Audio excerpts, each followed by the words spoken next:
It's noon on Friday, April 8th, and this is news that you can use from YAA with your hosts, Zach and Ray. And well, being a Friday, I think we might have a special guest. We got lots of guests in store for today's show. Before we do, the topic that we're going to kick off with Miss Kimberly Klein here in just 1 second is this one. Yeah. Obviously, if you joined us on Monday, we talked about Napleton and the fact that they were hit with a $10 million fine for discriminatory practices and charging junk fees. You know, we had to bring that up with the F&I goddess herself. So, Dad, I hit the wrong one. There we go. Pops, I think someone's at the door. Can you let him in? Oh, my God, Kimberly. Kimberly is now in the house. And let's just do a little foreshadow. We have another guest joining us who will be replacing Papa Shevska, I don't know, about 15 minutes. So stay tuned for that. Kimberly, how are you? I'm very good, thank you. How are you? Well, I'm good, and I think Zach's good, and it's good to know I'm about to be replaced. So, well, Kimberly, you obviously. Oh, go ahead.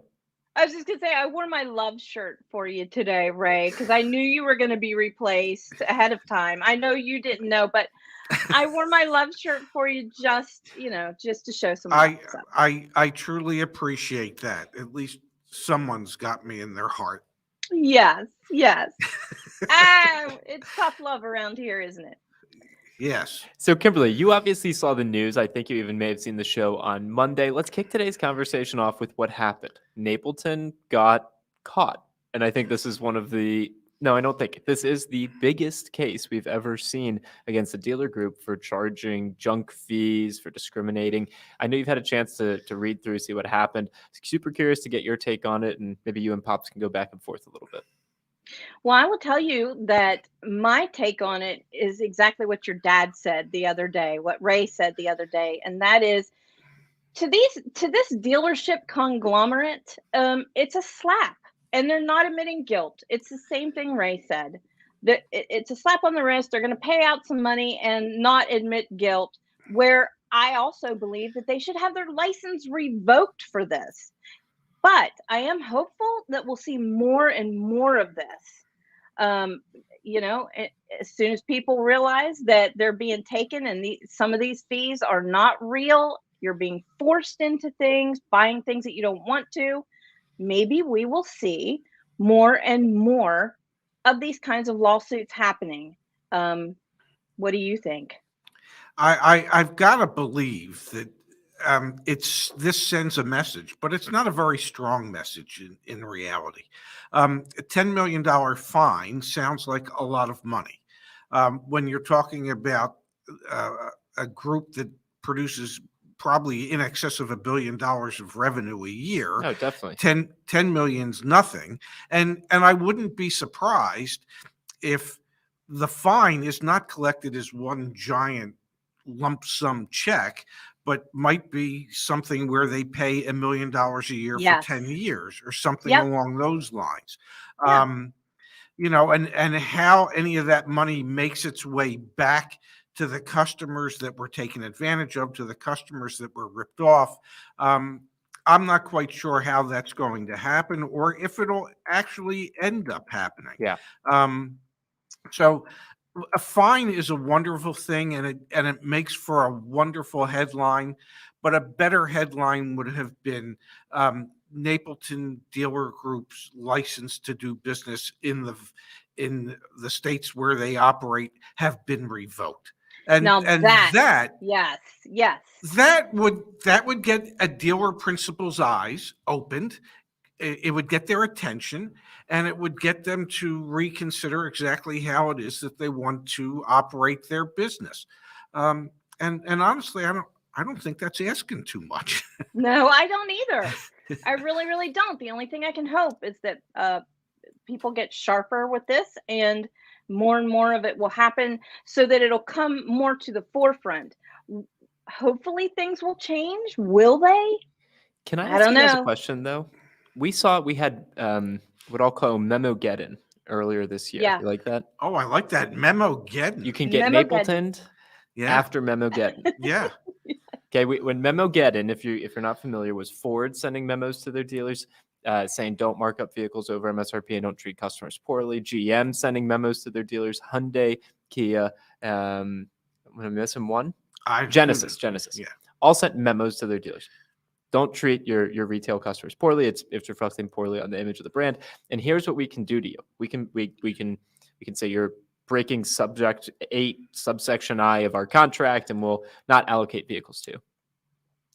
Now, I know sometimes when I make TikTok videos and they might get 500,000 views, 1 million views, 2 million views that show dealer markup through the roof. I know that. I realize I'm not naive enough to think that that's going to get on the radar of Kia corporate and be like, hey, you know what? We can't stand by this. But when the FTC is sending out press releases talking about a $10 million fine, and sure, Napleton can sign any agreement they want that says we're not admitting guilt. What more do the manufacturers need to see? I'm surprised we didn't get a memo this week. Well, At least. What they need to see is they need to see guilt, okay? Because felony convictions are against the franchise agreement. And so to have them sign an agreement that admits no guilt whatsoever, that doesn't violate their franchise agreement with their different manufacturers that they represent. And so there's nothing that the manufacturers can do. So unless licenses are revoked or these cases actually go to trial and dealer principals are convicted for the frauds that are being perpetrated, there really isn't much that the manufacturer can do. And sure, the various manufacturers can send Napleton a letter saying, well, please make sure this doesn't happen again. This doesn't bode well for you or us as a brand. You know, as somebody in our audience often says, well, that memo will make it to the trash can in less than 5 minutes. Yeah, and can I comment on what you just said there? And I think Igor said this the other day too about the whole Memogeddon thing. Finance departments and dealerships get memos from the CFPB, and yeah, here's where they go, like that. Nothing means nothing. What about though? And this is on me. I've taken much more the angle of the fact that there were junk fees. Yes. Let's not forget there was racial discrimination. Yes. Yeah. Why is that not grounds for revoking a license? It is grounds, but when you admit no guilt. Yeah. Yes, but they've admitted no guilt. They've agreed to a fine. It makes for a wonderful headline, and it doesn't do anything. It doesn't create or it doesn't improve the situation at all. You're not forcing the dealer to really change. Right. So, Ray, what would it look like then if they came in and said, you know what, we're going to suspend your license. You're not going to sell cars for 90 days. What would and we that saw that look with Carvana in Yes. North Carolina last year. Yeah. What would Exactly. that look like? I think personally, I think you have to take the ability to operate as a business for a certain amount of time. And what I mean by that is not only would you take away their ability to sell cars and finance cars, but force them to shut down even their parts and service operations. Yeah. I know.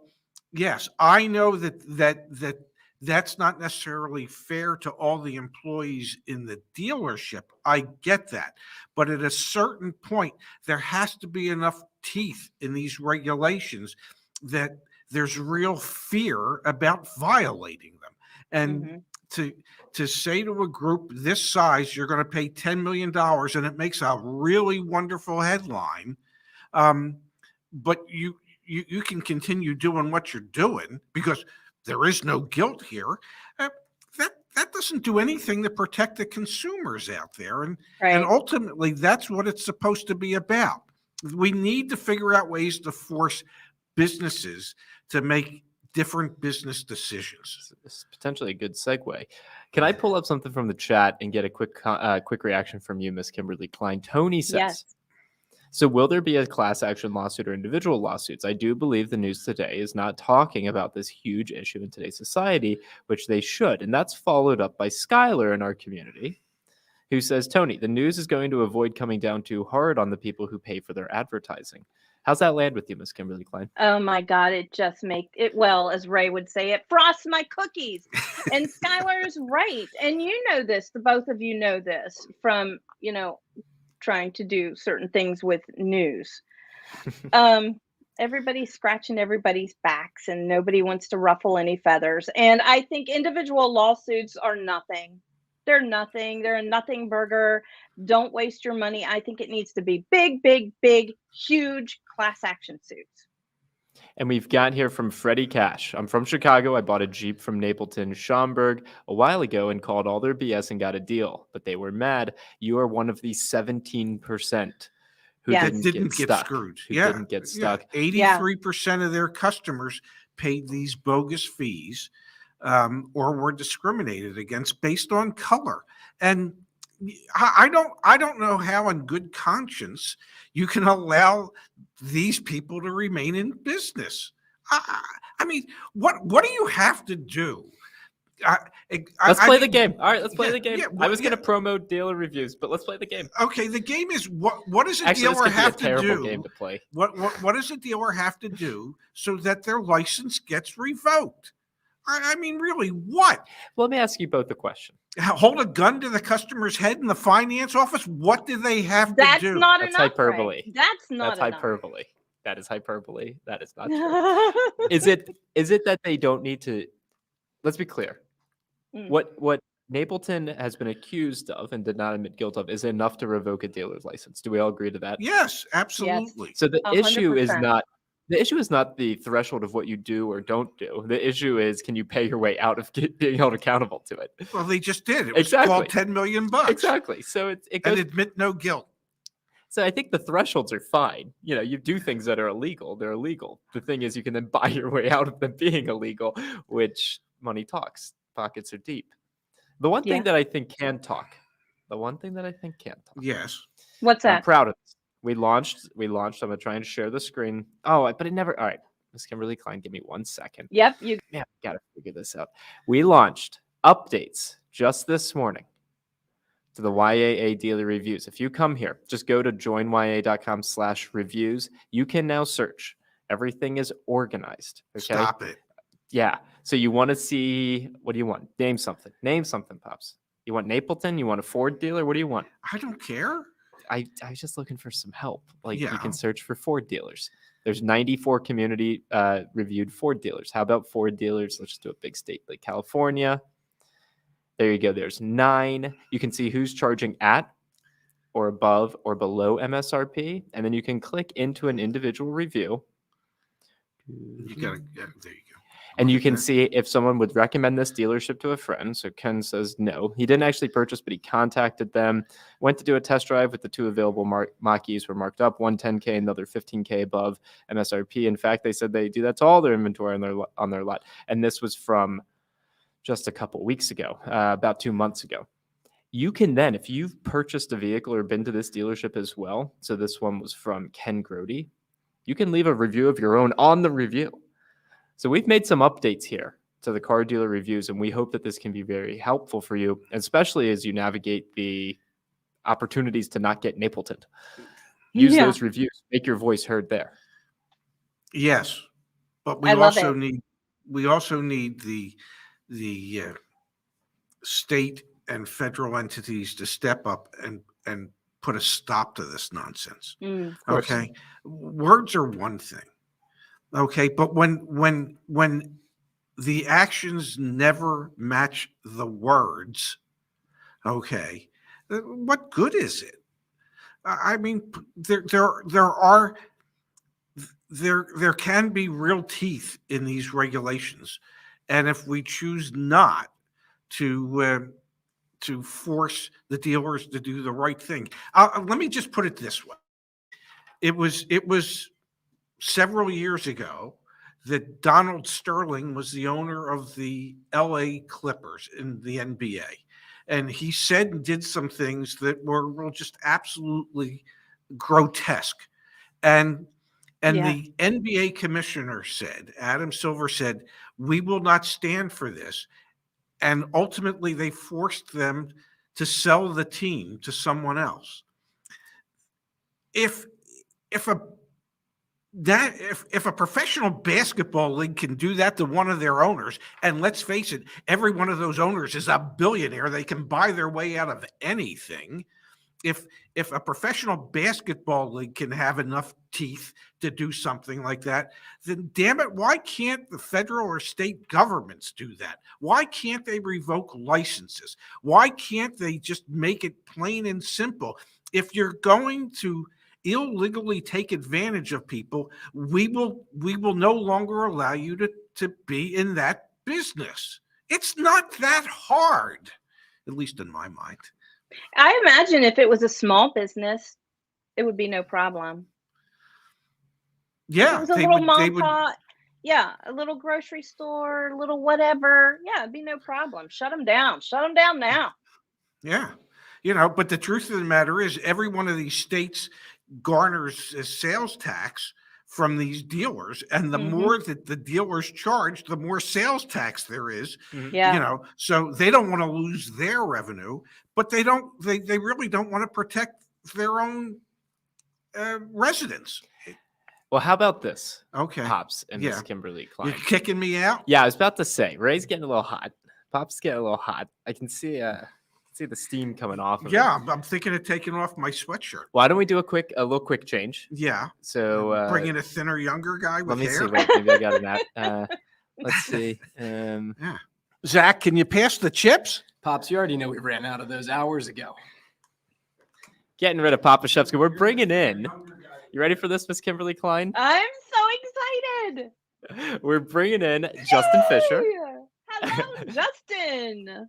Hello, it's my YouTube debut. Yes. It is. So YAA family, how are you guys doing out there?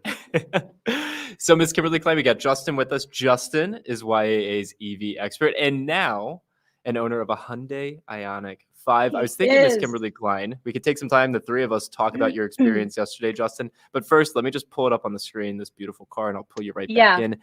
Miss Kimberly Klein, take a peek at that thing. And that's a happy owner, too. Yeah, it's basically a spaceship. It's pretty amazing.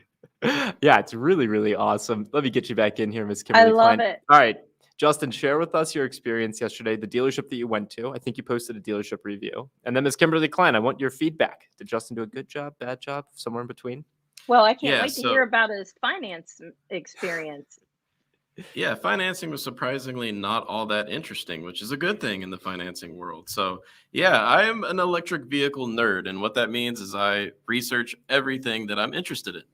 I researched EVs for months and months. Which one do I want to buy? Which ones qualify for the federal EV tax credit, which you can find out about here on YAA.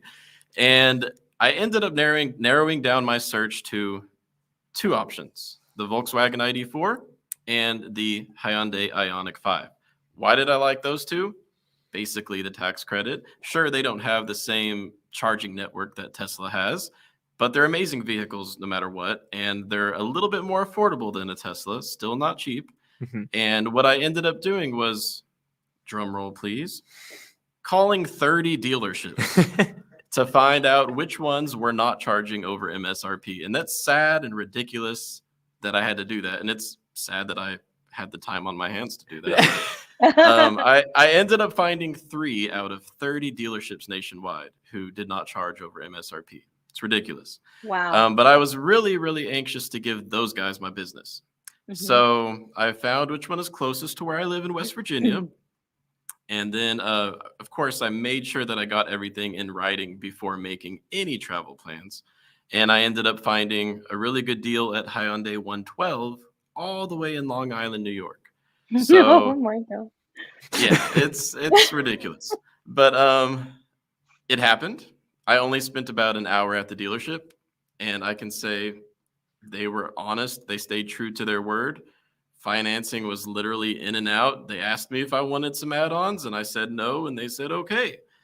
I walked out of there with my car at MSRP, and I'm hoping more people who are interested in Hyundai will stop by Hyundai 112 in Long Island.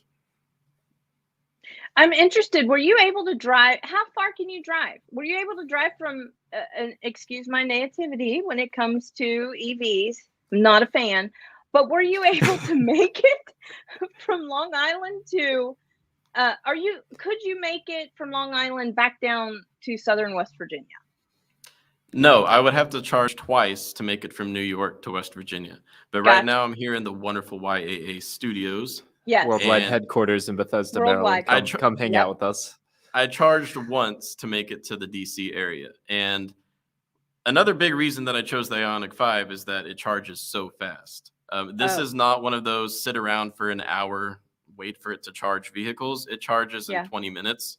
So I pulled in Delaware for about 22 minutes just to get a little bit of extra charge, and that was enough to get me to DC.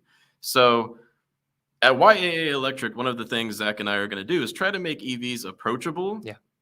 Get rid of the stigma with all the jargon and the gigantic learning curve. And hopefully we can show others through my experience and through the experience of others that it doesn't have to be complicated. There is a learning curve, but we're going to get through it together. And that was a part of the process last night when I was driving my first electric vehicle all the way from New York to DC was, how do I plug this thing in at Electrify America? How is my range going to be affected by wind and rain? Silly, right? Like, we're not used to thinking about that with vehicles. Right. But right. I noticed my range dropping a little bit in heavy rain. So yeah, it's just been an amazing 24 hours, and now I'm an EV owner finally. That is so cool. And I am so excited, Justin, about you and Zach creating this channel. I think it comes out next week, right? We are Yeah. live Monday. Yeah, our first show Monday.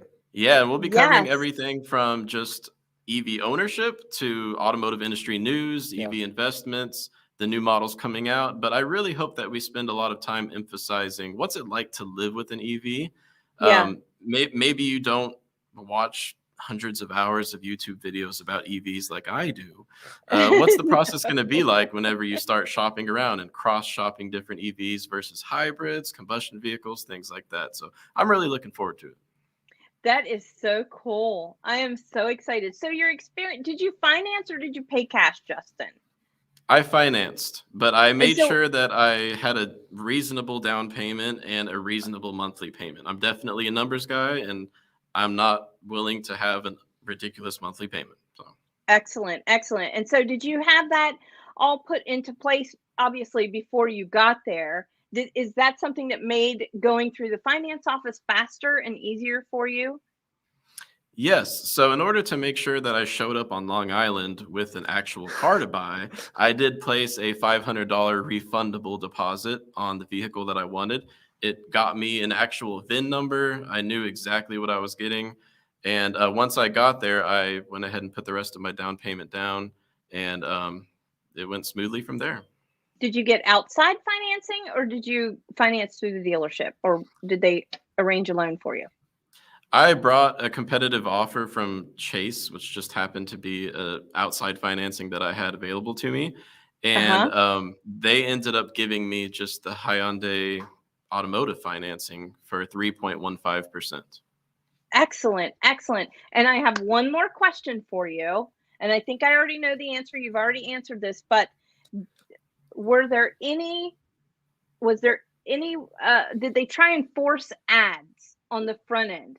Like, Justin, you need to take this theft protection, or you need to take this, or you need to take that. Is that something you negotiated off, or is that something that the dealership simply said, we don't have those forced ads? So at Hyundai 112, they did not do that once. But I will say that out of the 30 or so dealerships I spoke to, probably half of them were upfront about it, that they had nitrogen inflated tires, etching, all different kinds of add-ons that were already done, and you can't remove them from the vehicle. So they did not do that at Hyundai 112. In fact, here's a funny twist of fate. I ended up asking for an add-on, but they were not able to provide it to me. I wanted the vehicle to load charger for $500. I was willing to pay for it because it's an external basically plug that you plug into the charging outlet of the Ioniq 5, and it enables 1.9 kilowatt hours of power to be discharged from the vehicle. That's like if the power goes out in West Virginia, say there's an ice storm. Well, I could power a lot of appliances in my home with that vehicle to load outlet. They did not have it in stock. So I asked for this add-on, but wasn't able to do it. And so they didn't deliver. Nope, I left there without a single add-on. Wow. Big Let's- congrats to you. Huge congrats. We will toss up the Ray Shevska stamp of approval, and we could even do the ad Woo! lib if we want my dad's voice here with us. That being said, we've got a couple comments in the chat that I think are worth pulling up. We're going to pull this up here from Bedford. From a roadway civil engineering perspective, all these EVs weigh on average at least 2,000 pounds more than internal combustion engine counterparts. The roads will not hold under nearly all the electric vehicles all the time in traffic. Interesting. Justin and I were chatting this morning just a little bit. The Hummer EV weighs 9,000 pounds. Oh my God. Why? It's a tank because you need a lot of batteries to haul around a Hummer. So the reason electric vehicles are so heavy is because of the battery weight. And my Ioniq 5, it's about the size of a Hyundai Tucson. It weighs 4,600 pounds. That's heavy. And one of our viewers was right. That is going to do a lot of wear and tear on the roads. That's a fact. Yeah. Anyone who denies that's just simply hiding the truth. Now, we don't pay gas taxes as EV drivers. So some states, including West Virginia, charge a few $100s a year just to make up for that, to make up for the missed tax income that does help to maintain the roads. So it's controversial. A lot of EV drivers are against it. But there is a little bit of reasoning to that as far as infrastructure. And do remember, if you hit a patch of ice in an EV, you're going to go and go and go and go because of the weight. Yes. Fortunately, mine has all-wheel drive, but you are 100% correct. That weight is a lot of momentum. Yes, Physics doesn't lie. Nope. So we've got here from Learning Fast. Did you have to tell the dealership who you work with to get them to sell you the car at MSRP? No. So if you go on to social media and search for Hyundai 112, Ioniq 5, this dealership on Long Island is known for selling at MSRP, not just the Ioniq 5. They sell all of their combustion or hybrid Hyundais too at MSRP. So I ended up speaking to them like, why do you guys do this? What's your business model? What kind of success are you seeing selling at MSRP in 2022? And what they told me was they end up turning over lots of volume. So they get lots of cars in, they sell them quickly, very few days on the lot. And then, except for the guys like me who drive the car back to West Virginia, most of their customers are local and they end up getting lots of service. So people bring their cars into the dealership because they know they're honest already, and they get their cars serviced at the dealer. And that brings additional revenue for the dealership. And that's kind of a bigger part of their business model than it might be for other dealers. Interesting. Very, very interesting. We did the role play video that launched on the YAA channel just the other day. And that was my whole argument against my dad was like, hey, I'm local. I'm going to do business with you. And eventually I got him to drop the price a little bit. So definitely plays a role. I want to pull up this comment here from Igor.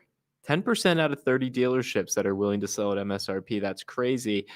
Only 10% of dealers are willing to honor good business practices. And then Space here. If you're not familiar with Mario Space, join the YAA community. East Coast gets all the Ioniq 5 deals. West Coast, it's tough.